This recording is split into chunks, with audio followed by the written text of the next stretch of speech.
Om Jnanatirmirandhasya Jnananjana Shalakaya Chakshurunmilitam Yena Tasmai Shri Gurave Namaha. Hare Krishna, Anandamai Prabhu, welcome. Suswagatam. Everyone please note this little poster here. It says, phones off please. Please translate that into Telugu. Please turn your phone off. Translation. Those who are demoniac do not know what is to be done and what is not to be done. Neither cleanliness nor proper behavior nor truth is found in them. Purport.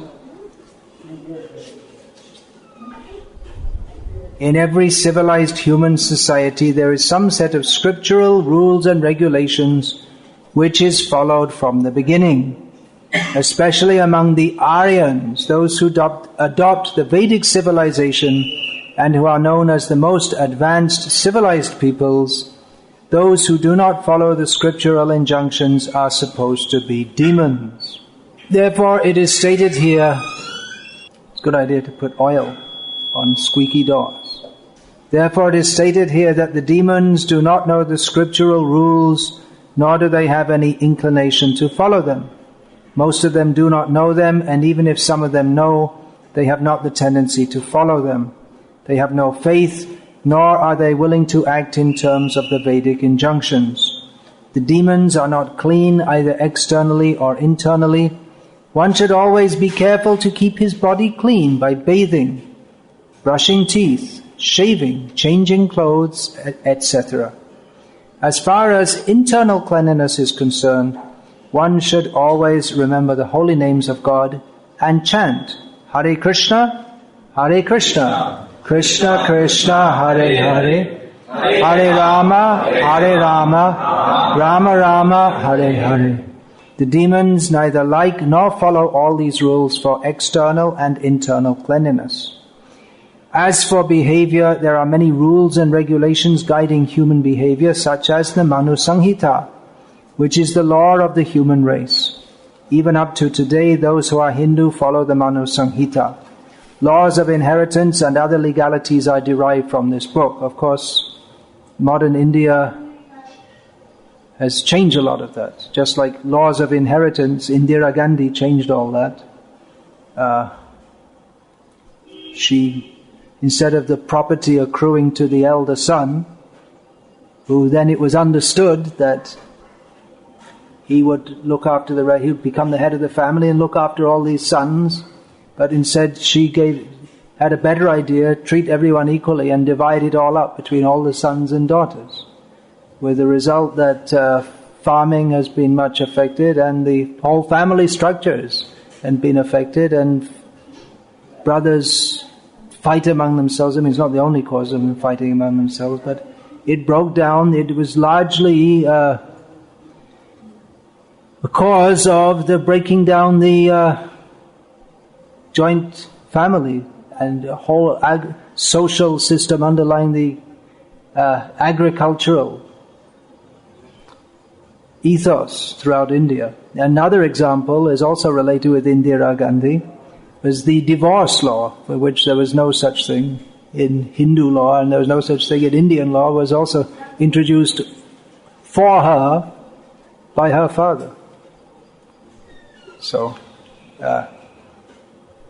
traditionally, it was based on Manu Sanghita, but modern Indians have got better ideas than Manu, rascals. Even up to today, yeah. Now in the Manu Sanghita, it is clearly stated that a woman should not be given freedom. That does not mean that women are to be kept as slaves, but they are like children. Children are not given freedom, but that does not mean that they are kept as slaves. The demons have now neglected such injunctions and they think that women should be given as much freedom as men. However, this has not improved the social condition of the world. Actually, a woman should be given protection at every stage of life. She should be given protection by the father in her younger days, by the husband in her youth, and by the grown-up sons in her old age. This is proper social behavior according to the Manu Samhita. But modern education, remember what I was talking about last night? Modern education? Modern education has artificially devised a puffed-up concept of womanly life, and therefore marriage is practically now an imagination in human society. Nor is the moral condition of woman very good now. The demons therefore do not accept any instruction which is good for society, and because they do not follow the experience of the great sages and the rules and regulations laid down by the sages, the social condition of the demoniac people is very miserable. In 2008, last year, the governing body commission of the International Society for Krishna Consciousness passed a resolution requesting the Bhaktivedanta Book Trust, which is the publishing wing of ISKCON, but which is Srila Prabhupada set up to be managerially independent from ISKCON, and they're very sagacious of Srila Prabhupada to do so, as we see from this instance. The GBC passed a resolution stating or requesting the BBT to insert explanatory remarks for certain controversial statements, such as the statements about women in this purport. So, as I said, Srila Prabhupada was most sagacious in setting up the BBT separately, because the BBT trustees very sagaciously refused to do what the GBC said and said, we're not going to start interpreting Prabhupada's books right in his books.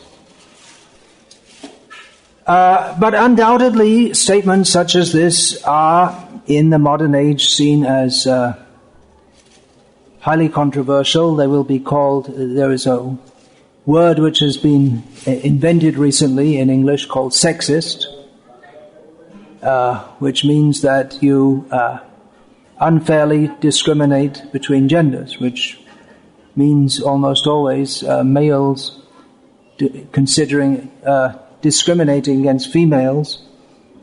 For instance, having the idea that women are not to be given freedom, as is stated here. So it's highly controversial and goes again, because modern society has a completely different outlook, and modern society, according to the description of this verse in Srimad Bhagavad Gita, and as Srila Prabhupada elaborates on in the purport, is demoniac.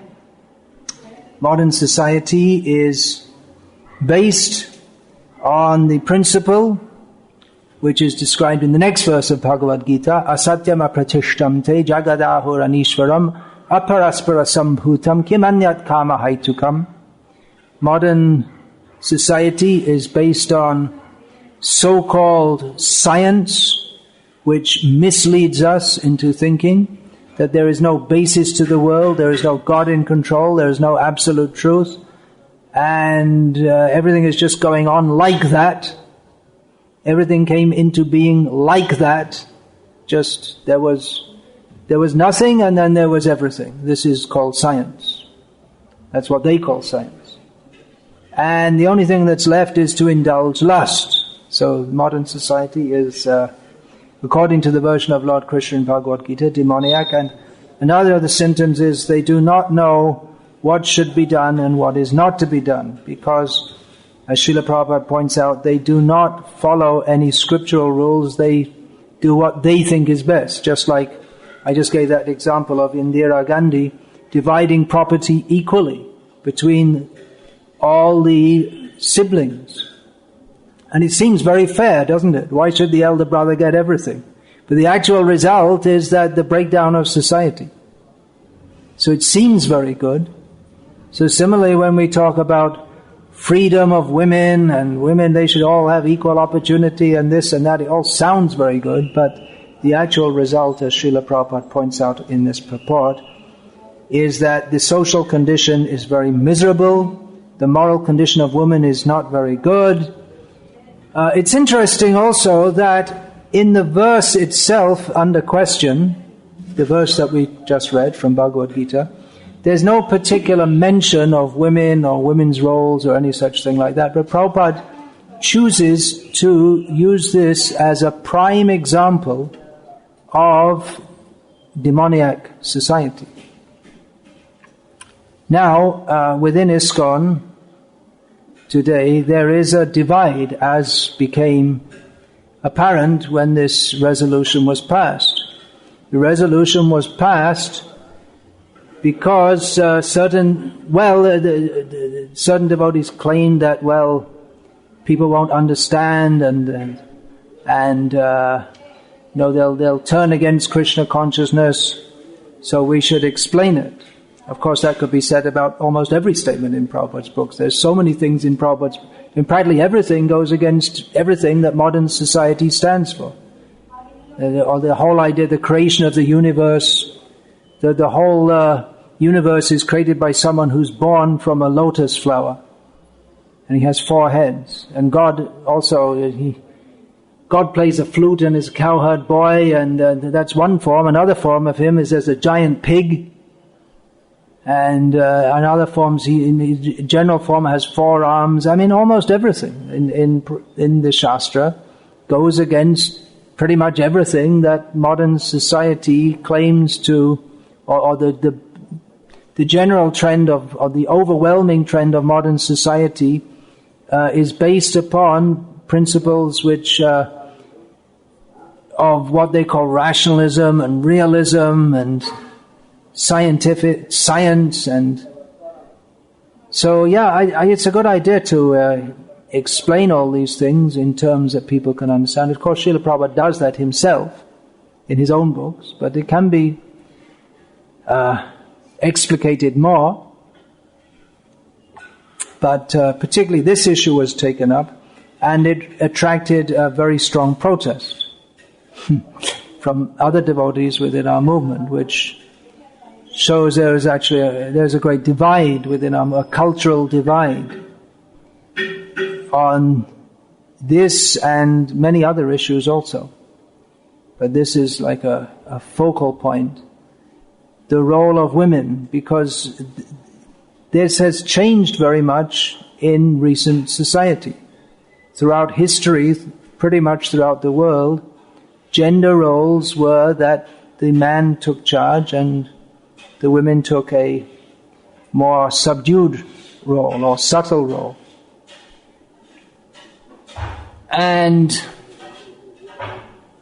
in modern society, that's in practically everyone nowadays, at least in the Western world, and increasingly so in India and everywhere else where the Western influence is there, they subscribe to the feminist theory. Feminist means there's a movement called feminism, which not just run by women but by men also, which has the idea that women have been exploited throughout history and it's time to reverse the trend. And in India, this is there also in, for instance, could you put some oil on that door, please, so it doesn't squeak every time someone goes in and out?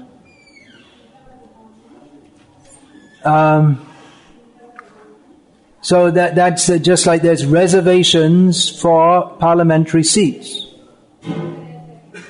Actually, they talk about democracy, but there's not democracy, because if people want to, in certain constituencies, if people want to vote a particular man who's a candidate for a parliamentary seat, they can't, because they have to have a woman. So, and the reservation system means that it's unequal opportunity, and it actually is always unequal. They're trying to eradicate inequality, but they're just creating another type of inequality. That's all.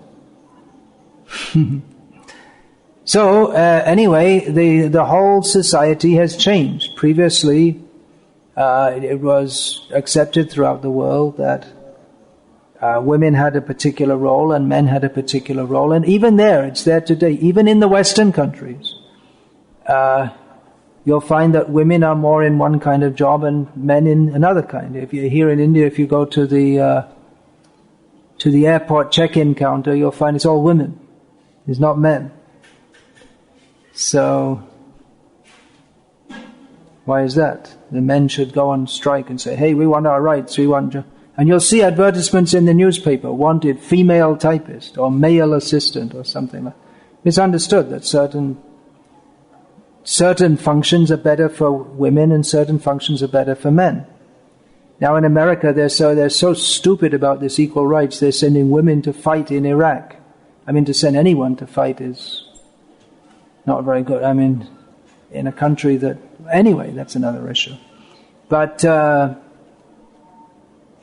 it's actually a liability to the soldiers, to the male soldiers, because they have the women. They're not as suited for fighting. Their bodies are not meant.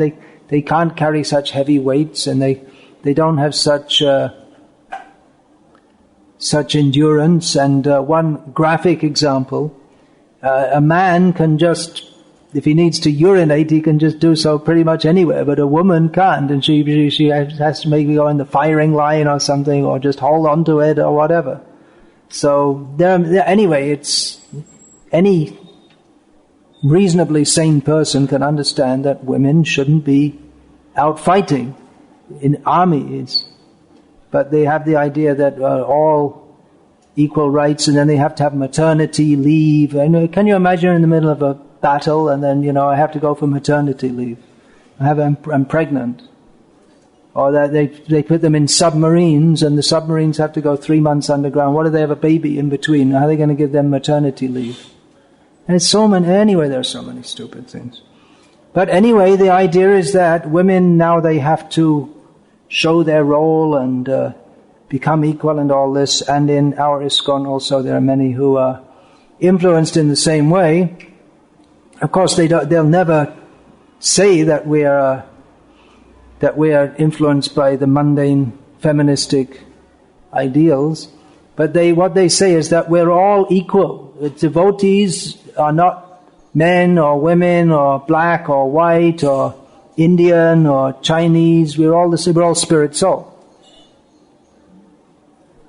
That's true. But still, people have different social roles to play. Men's bodies and women's bodies do different things. And men and women have different mentalities. And so we may say that on the spiritual platform they're all the same, but still, in human society there are different roles for men and for women. And that's been true. That's true in the case of Draupadi and Kunti. And Draupadi didn't say that, I'm going to go and join the battle, and there was Draupadi on one side and then all the wives of the Kauravas on the other, and they're all fighting each other. It wasn't like that. They were at home. They had a different role to play. So, although it's true that men and women are equal on the spiritual platform, but it's also true that almost all devotees are not on the spiritual platform fully. And even if you are fully on the spiritual platform, then like Kunti and Draupadi and so many others, they still act in their traditional social role. That's the example that we see. So, it also overlooks the fact that Varnashram is there and it's supposed to be followed to help us to come to the fully perfect platform. And one of the main ways, there are various systems within Varnashram. One of them is the separation of the sexes and specific roles for them, on the understanding that Pungsastriya mituni bhavametam tayaraho hridaya grantimahu. The basic principle of materialistic existence is the attraction between male and female, on the basis of which a hard knot of material attachment forms within the heart. So, men and women, they are to be separated to a large extent and not mix up all the time, because unless that is there, unless there are systems in place to regulate association between men and women, then the sex attraction increases, and then there's no hope of spiritual advancement. So, those who say, well, we're all the same on the spiritual platform, you shouldn't see the body, just see the spiritual soul, but that's That's possible only for highly exalted Paramahamsas, because the Maya is very strong, and to suggest that it's anything but very strong is foolishness and is not recommended by Shastra. Therefore we have Brahmacharya, Garhastya, Vanaprastha, Sannyas, the different stages of life, and these are defined largely by the level and the level of and nature of the interaction between male and female. Only in Grihastha life is there some laxity or extended association with women, even not nearly as much as in present society. In traditional householder life, the men and women, they didn't just mix up and go around all the time. The young married people, they weren't even allowed to mix with their husband and wife very much. They were ruled by their elders. So, by saying that we want to stress, some devotees, they stress, well, we're all spirit soul, so, we should all just be equal like that. And others stress, no, we should follow Varnashram rules, which is actually that is the system for aspiring transcendentalists. And even advanced transcendentalists, we see that Srila Prabhupada, when he was, from the physical point of view, well over 70 years old, he refused to remain alone in a room with his sister, who was also a pure devotee of Krishna, who was also like that, well over 60. Just to show the example that man and woman should not be alone. So there was no need for either of them. They're both pure devotees, but they followed that rule. Or Prabhupada, his sister didn't want to. She's a very simple woman. She just walked into Prabhupada's room, and Prabhupada wouldn't allow that because he wanted to show the actual example. Now, Srila Prabhupada, in his early days of preaching Krishna consciousness in the Western world, he was very liberal in the sense that, for instance, it's often said, or it's been cited as an example, that in the early days of ISKCON, in Tulasi Arati, while doing Tulasi Parikrama, the men and women would go around all in one group. And the idea was that and in kirtans it all mix up, but then later on these nasty sannyasis came and they separated everyone. That is in a paper, this is stated in a paper which was instrumental in bringing in rules to make more what they call opportunity for women. So, as I understand it, in the beginning Srila Prabhupada didn't try to do the impossible and try to overnight turn the hippies who were dedicated to free mixing to follow the Vedic ways. First of all, Srila Prabhupada got them to take prasadam, chant Hare Krishna, and start to listen to the spiritual philosophy and start to follow the principles. And it's only later that Srila Prabhupada started speaking more about these rules and regulations, and he brought devotees to India, and then they saw, this is how people behave. And it's obvious, actually. I mean, it's obvious for spiritual advancement that men and women don't dance and mix up together. Even in kirtan, men and women don't dance next to each other. It's an obvious principle for spiritual life. But so that happened in Europe a few years ago. I was Tulasi Parikrama in the morning. I was walking around Tulasi after the kirtan was going. I looked to my left, there's a woman. So I moved to the right, and there was another woman. I thought, what's going on here, And then I just got out of the Parikrama altogether, because this idea that, I think they stopped that now, because even except for maybe the most ardent feminists within ISKCON, they can understand that this isn't really proper. They may have some kind of understanding of this. At least I don't see it. Of course, I spend most of my time in India. Although it can be pretty rough in the West for brahmacharis and sannyasis, as I've experienced. Like, women will just push you out of the way. Sannyasi, if they think you're standing in their way, that just physically, that happened to me, physically pushed me out of the way. And in one place, there was Nrsimha Chaturdashi, they asked me to come and do the bathing of the deity, so I went into the deity, and it's all women there, and I'm just a little, it's no less, half the size of this, and about 5 women in Nrsimha. I can't go in there. He said, well, that's modern ISKCON. Okay, if you forget it, I'm not going. They wanted me to squeeze up. So, some funny idea. Not funny ideas, right? What Prabhupada here refers to as demoniac, or the idea that because we're all spirit soul, therefore, men and women can mix up completely, and bizarre ideas. We are spirit soul, but we're in this material world because we don't realize that we're spirit soul, and Maya is not such an easy thing to overcome. Therefore, Varnashram is there.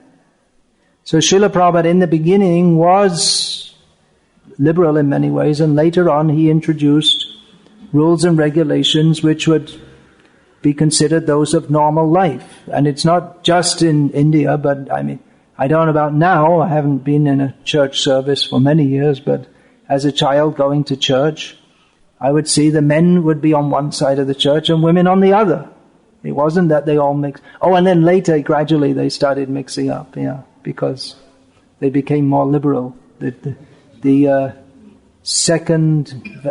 Vatican Second Council is, I can't remember, 1960 something or other, and then they made many compromises for the modern world.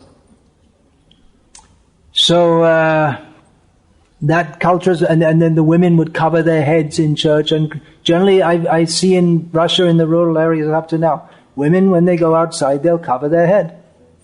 It's not just in India. And of course in Islam, up to date, they do that. And we think, well, that's very restrictive to women. But one of my disciples, who's Hindu by background, her husband was posted in Saudi Arabia, and she had to go out in a burqa. And she said, actually, it's very nice.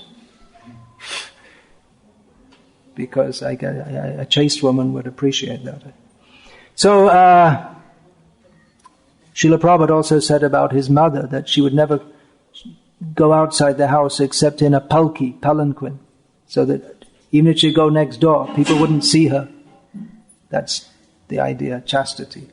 So, as I understand it, devotees who emphasize the spiritual nature, we're all the same, and in this way they want to mix up the roles of men and women. What I can understand is that while talking about the spiritual equality, they're actually very much influenced by ideas of equality which are coming not from any spiritual source, but from the source of modern feminism, which is another outcrop of the whole modern, totally confused, demoniac, humanistic, modern society and the culture and ethos and so-called reasoning that goes with it. Humanism, I just said the word humanistic. Humanism is a secular outlook which promotes the interest of the human race as the highest weal, W-E-A-L, the highest benefit for all of humankind, because that's what we are. We're humans, and what is best for humans? No belief in God. So, many devotees are influenced by the modern cultural idea into thinking that modern society has got it right and traditional society was wrong. Traditional society all over the world was wrong, and now we're right. Even though we have, in modern society, social problems far greater than they were even one generation ago. Every year the social problems are increasing, but modern people are so foolish and so proud that they think we got it right and traditional society got it wrong. And many of the social problems, they affect women too, because they are, after all, the weaker sex and more easily exploited. So many, like rape and sexual abuse and so many things. Women are complaining about rape, but then, they go around dressed in such a way to attract men. And then they go out by themselves. I've seen, even in Kuwait at midnight, or Indian women just coming, you see them walking on the street alone. I think maybe not prostitutes, but what to speak of the prostitutes. But, they have the idea we should have full freedom to go anywhere by ourselves at any time. And then they complain. Oh, rape. And then there's so much advertisement for sex, and they'll go and they'll smile at different men and dress in such a way to be attractive, and then they complain. So the systems were there to protect women, but protection means less, or actually no independence. You can't have both protection and be independent. Protection means that there are restrictions on you, because you can't protect someone who wants to be independent. So modern society, they think they got it all right, but they got it wrong very badly. As Lord Krishna states in Bhagavad Gita, Trividham narakasyedam dwaram nashanam atmanaha. It's in this same chapter about the demons. Kamas krodhas tatha lopas tasmat etat triyang tyajet. There are three gates leading to hell. They are lust, anger, and greed. Therefore, an intelligent person should give them up. But modern society promotes all of these. Especially through the TV and the cinema, they're promoting lust and anger, violence and greed. Buy this, buy that. So these lust, kamam, avritya dehinam. This kamam avritya, what was that? Atma. So the dangers of lust are described in Bhagavad Gita by Lord Krishna, that it covers the intelligence of the living being, but that is the main thing that is promoted in modern society. Freud, this Sigmund Freud, highly influential up to the present day. I saw in one bookshop in London, there was a whole special exhibition of books on and about this Sigmund Freud, mostly about him and his theories. He was the founder of psychoanalysis. So I saw there was a board written that even though all his ideas have shown to be wrong, he's still highly influential. Yeah, doesn't sound very intelligent.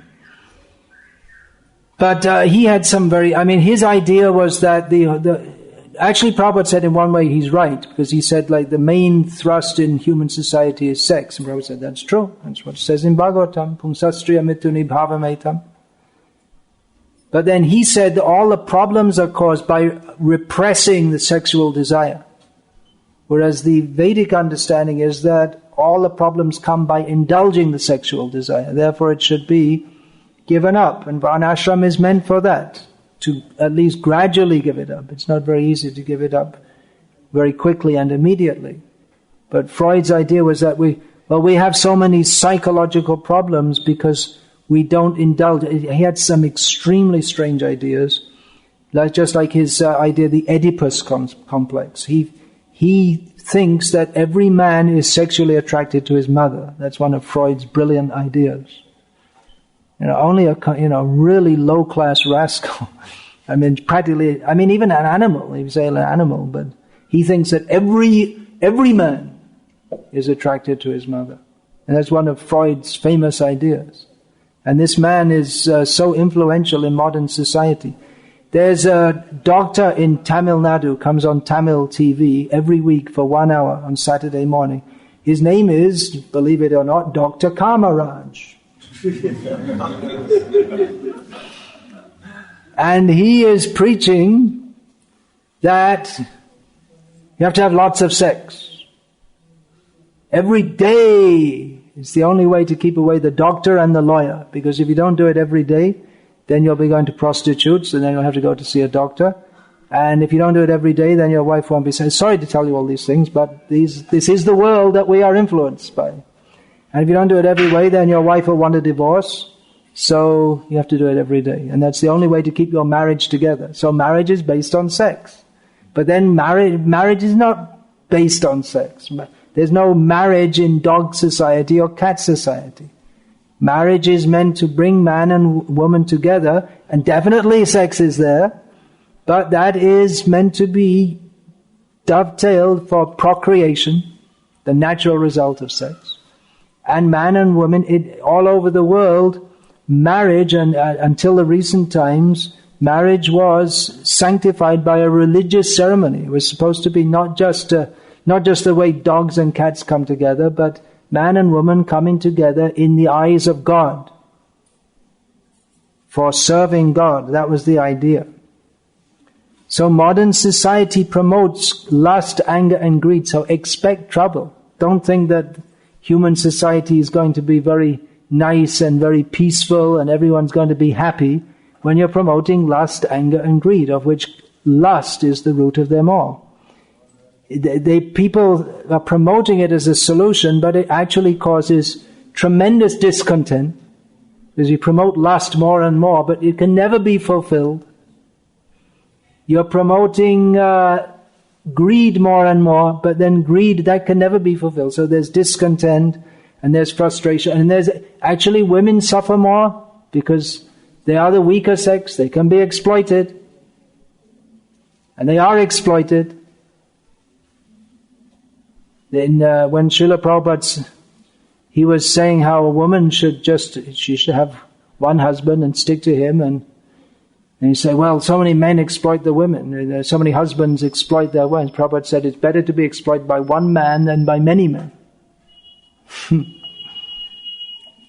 So there's so many problems which are caused by indulging in lust, anger and greed. So Srila Prabhupada, in line with the Acharyas, recommended the Varnashram system. Is the Varnashram system perfect? What do you think? No. It's not perfect in as much as it is a system for regulating imperfection.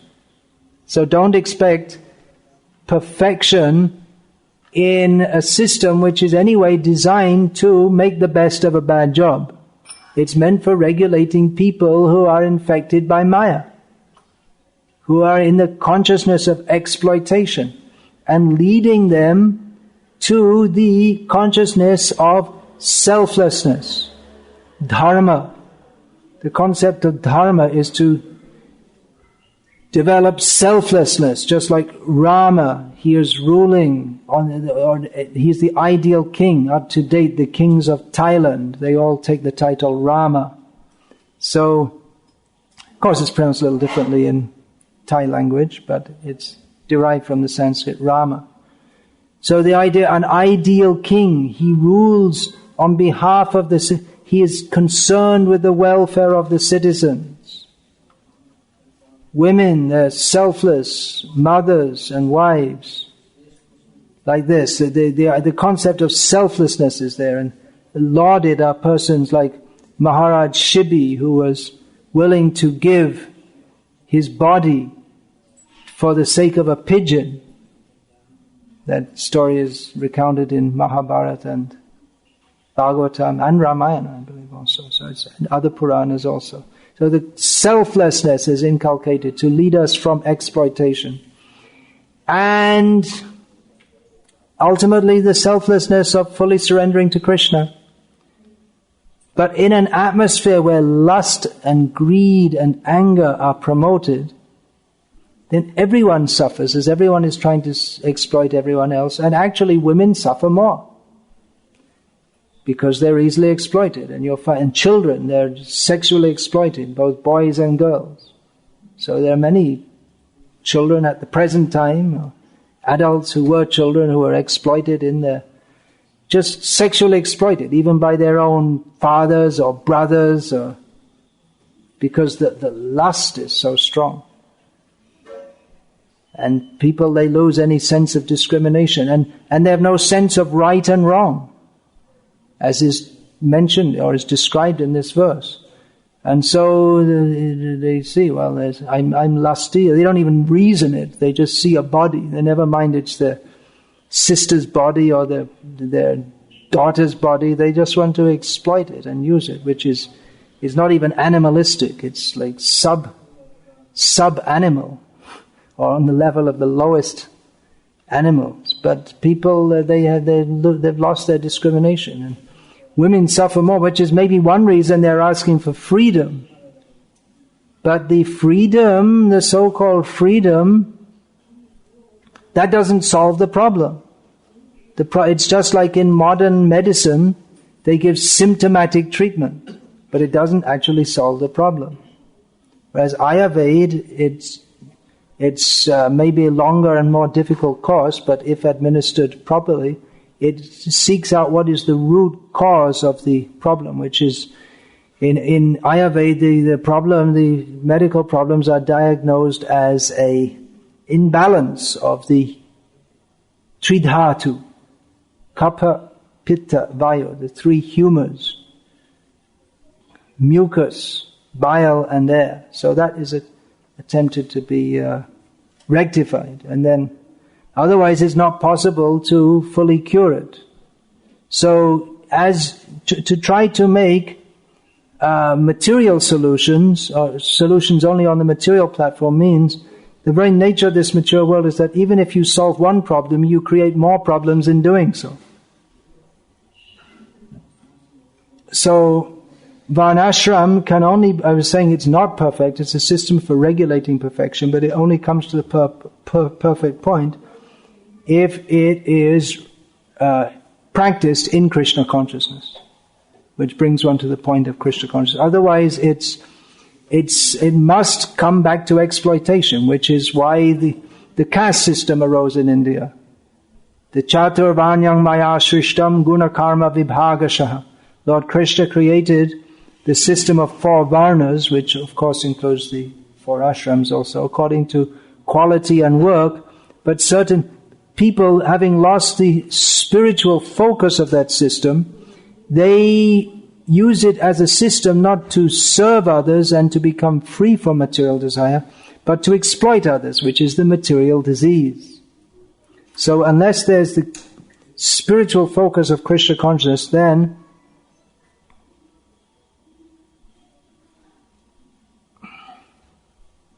Varnashram must degrade. So Srila Prabhupada, he was very much concerned to introduce Varnashram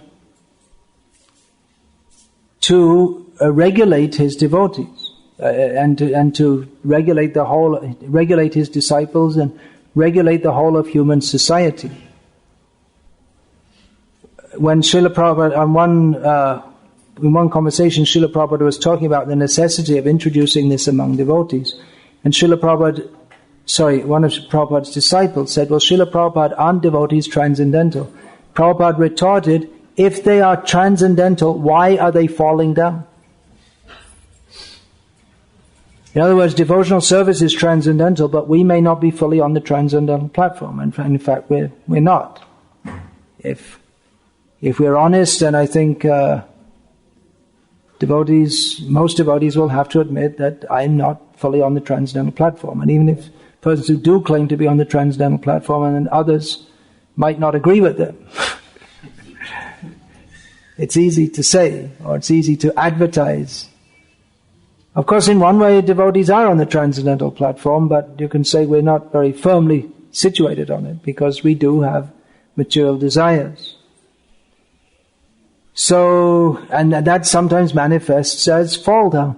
And we can trace one of the main causes of fall down. There are many highly advertised fall downs when big ISKCON leaders fall down, which happens from time to time, and probably will go on happening, and unless we do have a better varnashram system set up, and we are more strict in these affairs. It's predictable almost, because karaka kamini, if sannyasis are dealing with large amounts of money and managing lots of money and having unrestricted just social dealings with women, having women secretaries and dealing again and again with the same women, then the attraction will come unless one is fully on the perfect platform.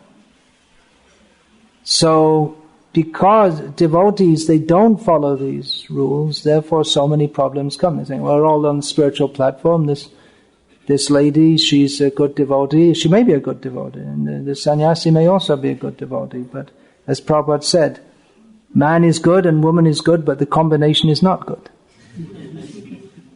It can be good. It can be good if it's done in a proper way. Women can give energy to man even in spiritual life. And we see that many household couples are going on well as a good team in Krishna consciousness. So it can be good if one follows the basic guidelines.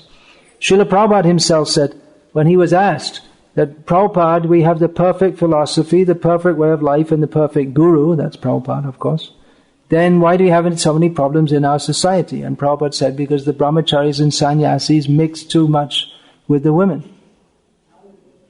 That's what Prabhupada said. You may think, well, it's just a joke, but it causes so many problems.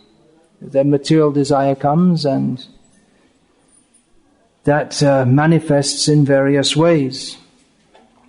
So, it is, when we're talking about varnashram here, and actually, Gauriya culture, or the culture of Gauriya Vaishnavas, that was until recently practiced mostly in Bengal, and in many ways it has been more liberal than in some other parts of India. In North India especially, even up to today in parts of UP and Bihar, there are women who, they're ekdam garwaliya. They're in the house and they're not allowed out at all. In some families which consider that's respectable, that the women will only they may go out if they're taken out to some temple or something like that, but still they're very strict. Whereas in Bengal, traditionally women have had a lot more freedom, in the sense that Bengalis in general, I'm generalizing here, of course, they are a very vivacious and kind of people. They tend to be, vivi means like extroverted. Then they tend to be, especially in East Bengal and among the Vaishnavas. And Vaishnavism is what you would say, Gauriya Vaishnavism especially, is it's a very liberal method of practice. It's not so much rules and it's not so much like very ritualistic, like you see in South India, people go to the temple and they all stand there like this. It's all awe and reverence, but the very culture of Gauriya Vaishnavism is very free and flowing, and it aims at going beyond all rules and regulations. So these may be various cultural influences. Also in Bengal, it's been very influential, apart from Gauriya Vaishnavism, is the Shakta cult of worship of Shakti in the form of Durga and Kali. And women, all women especially, are seen as representatives of Shakti, and they're highly revered. So these may be all various cultural influences. Although at the same time, traditionally women, apart from they may be more open, and they'll ulu in the functions, but still they're on one side and the men are on the other, and illicit sex is considered abominable, as in other parts of India. It's not like they're hippies, but there's been more liberality, and there have been within the Gauriya tradition, gurus who are women, notably Jahnavi Mata, who is the Janava Mata, the one of the two wives of Nityananda Prabhu, and Ganga Mata Goswamini, she was a princess's daughter, she never married, and she was a guru, and Hemlata Thakurani, the daughter of Srinivasa Acharya. So they have been gurus, and there have been others in other lines also, but still they follow their traditional varnashram roles also. It's not like that. You will find that Janava Mata, for instance, at the Ketari Mahotsav, she was cooking. She took charge of the kitchen. And these are all very special persons also. I mean, they're all liberated. Janava Mata is the Shakti of Nityananda Prabhu, so need we say more? So, but the Vaishnav culture in Bengal has been, you can say, more liberal in this regard, but perhaps a result of that, and this you can say it's maybe somewhat speculative sociological analysis, but in Bengal also there have come so many upper sampradayas in the name of Chaitanya Mahaprabhu, in which mixing of men and women has been sanctioned in the name of religious activity. So we have to be very careful not to stress the spiritual beyond the parameters of our actual less than fully spiritual status. That's what these Prakrita Sahajias, they may say. And recently in South India, there was one bogus guru. It's saying the same thing. That he said, there was a group of young girls. He said, I don't see any difference between men and women, so let's all dance together. This is the kind of thing the Sahajiyas say. So we should be very careful of this.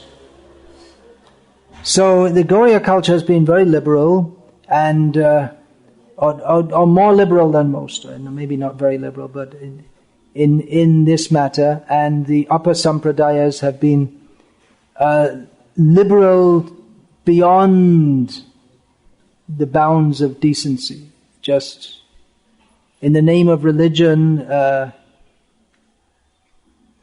engaging in illicit sex. To be quite frank, you'll find gurus who have what they call sevadasis, which mean like young widows. They become disciples of a guru, and then the guru keeps them to serve him in the pure relationship of guru and disciple. And you can just imagine what else happens. They have spiritual children.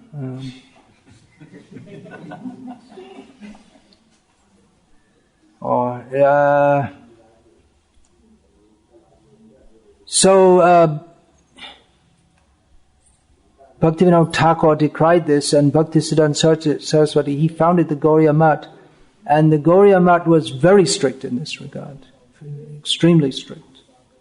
Prior to the Gauriya Math, Siddhanta Saraswati, he founded actually Sri Chaitanya Math came first. On the same day that he founded Chaitanya Math in Mayapur in Gaur Purnima 1918, on the same day he accepted sannyas. But prior to that, he had been working in the Navadvip Dham Pracharani Sabha, which was founded by Bhaktivinoda Thakur. And one of the rules there was that women are not allowed to take any part whatsoever. That was one of the rules. That was that came in the magazine Sajjana Toshani. This is actually, I'm not sure whether it was Bhaktivinoda Thakur was still present in the world at that time or not. But anyway, they were very strict, extremely strict in this regard. And actually they criticized Prabhupada that when he went to the Western world, he let women live in the ashram because of their strictness. Anyway, this is a big topic. This is just an introduction. I've been speaking for almost an hour. I'm going to stop here now, and I plan to continue speaking on this in the evening. I won't take any questions now because the questions will probably be about subjects that I plan to speak about. So thank you very much, and Hare Krishna, and if you like, you can listen to more about this evening. And I'm open to questions and doubts, and I'm sure probably the ladies especially have more doubts because it may seem like it's advertised that unless you go along with the modern way of life, you're anti-woman and all this kind of thing. So that a whole lifetime of wrong education may not be able to eradicate in a few minutes of speaking. And even after I've said everything, you may agree with me. If you may disagree with me if you fit the description within this verse of Janana Vidura Suraha. You don't know what's to be done and what's not to be done because you're a demon. So that's also possible. And as I say, at least by making a Shastric analysis, it would appear that many of our devotees, and actually the social direction of our movement today, is influenced by demoniac tendencies, if we analyze according to the Guru, Sadhu and Shastra. As I say, it's very highly controversial, and no doubt, if this does happen these comments do happen to come out on the internet, no doubt I'll get soundly blasted for this and maybe be recommended to be removed from ISKCON, as has happened before, because of my making such statements. But anyway, questions can come later, wherever it's from, because I didn't finish speaking on all these things. There's a lot more. As I said, there's just a general, but then there's other points. Okay, if someone's getting fidgety, it's time. I haven't spoken on my cell phone for over an hour. Please, someone phone me. Disturb the class. It's over now. Great, I can speak on my cell phone.